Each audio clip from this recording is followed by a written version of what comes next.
नमस्कार दोस्तों। आज हम कॉर्पोरेट इंडिविजुअल्स की बात करेंगे जो कि स्टेपनी की तरह इस्तेमाल होते हैं।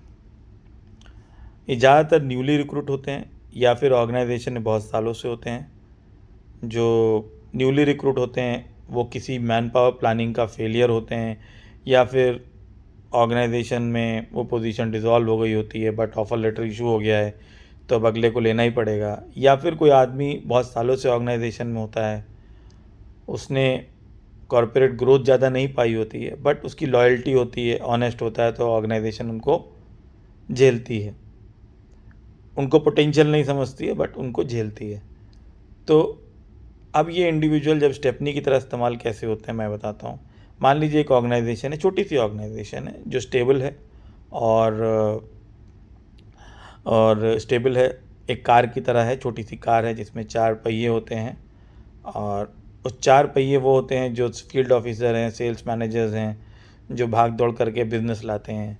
उसको लीडरशिप रोल में वो लोग हैं जो गाड़ी के अंदर बैठे हैं, गाड़ी चला रहे हैं, या पैसेंजर रोल, को पैसेंजर्स हैं, और स्टेपनी बेचारी पीछे पड़ी होती है।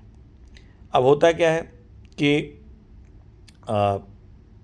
इनमें से कोई टायर अगर पंचर हो जाए तो स्टेपनी को वहाँ पे कुछ दिनों के लिए फ़िट किया जाता है, भाई तुम देख लो कुछ समय के लिए जब तक नया आदमी आ रहा है। कई बार वो परमानेंट पोजीशन भी उनके लिए, बेचारों के लिए हो जाती है। या फिर कोई मैनेजर छोड़ के चला जाता है तो सीनियर स्टेपनी जो होती है वो उसको बोला था तुम कब थोड़े दिनों के लिए ये रोल देख लो ताकि जब तक नया बंदा आता है। तो स्टेपनी बेचारी कंफ्यूज हो जाती है, उसको पता नहीं होता है कि वो किस लिए ऑर्गेनाइजेशन में है, उसका क्या भविष्य है। उसके इमोशंस के साथ ये खिलवाड़ एक बार नहीं कई बार होता है। कई बार वो टेम्परेरी पोजीशन परमानेंट हो जाती हैं। ऑर्गेनाइजेशन को ये समझना चाहिए कि हर एक इंसान एक एस्पिरेशन के साथ काम करता है और अपने एक भविष्य के लिए काम करता है। उसके इमोशन के साथ नहीं खेलना चाहिए। अगर आपको क्लैरिटी नहीं है तो उस इंडिविजुअल को आप क्लैरिटी दीजिए कि ये प्रॉब्लम है, उसको छुपाइए नहीं, क्योंकि आपको ये भूलना नहीं चाहिए ऑर्गेनाइजेशन को कि स्टेपनी स्टेपनी ही होती है। अगर आप स्टेपनी को टायर की जगह लगाते हैं तो उसका यूज़ ये नहीं होता है कि उसको परमानेंट लगाना है।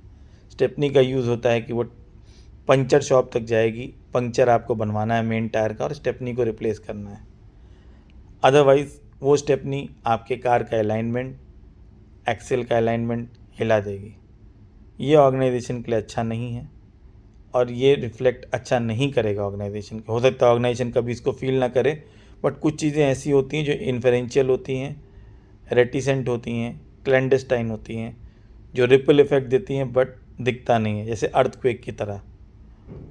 तो और एक चीज़ और समझनी चाहिए इन स्टेपनीज़ के बारे में कि ये स्टेपनीज़ सबसे आसानी से किसी भी गाड़ी से, किसी भी 4 व्हीलर से चोरी की जा सकती हैं। तो हो सकता है आपकी उन स्टेपनी पे नज़र ना हो, बट स्टेपनी आपने देखा होगा एसयूवीज़ में बाहर लगी रहती है, उस पे बाहर के लोगों की बहुत ज़्यादा नज़र होती है और ईज़िली चोरी हो सकती है। तो मैं यही बोलूँगा कि स्टेपनीज़ को ना हायर करें।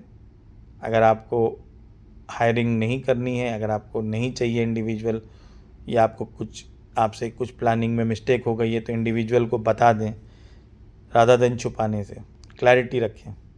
तो इस तरीके की स्टेपनीज़ के बारे में हम आगे भी डिस्कशन करेंगे। आज हमने छोटी सी ऑर्गेनाइजेशन कार के बारे में बात किया, ऐसी स्टेपनीज़ के बारे में हम डिस्कस करेंगे जब हम 2 व्हीलर के बारे में बात करेंगे जिसको हम स्टार्टअप से रिलेट करेंगे। फिर ट्रक्स के बारे में बात करेंगे जिसमें हम कई सारी स्टेपनीज़ होती हैं, तो उसमें हम बड़ी ऑर्गेनाइजेशन के बारे में बात करेंगे। वैसे ही कमर्शियल व्हीकल के बारे में बात करेंगे, कंस्ट्रक्शन इक्विपमेंट के बारे में बात करेंगे।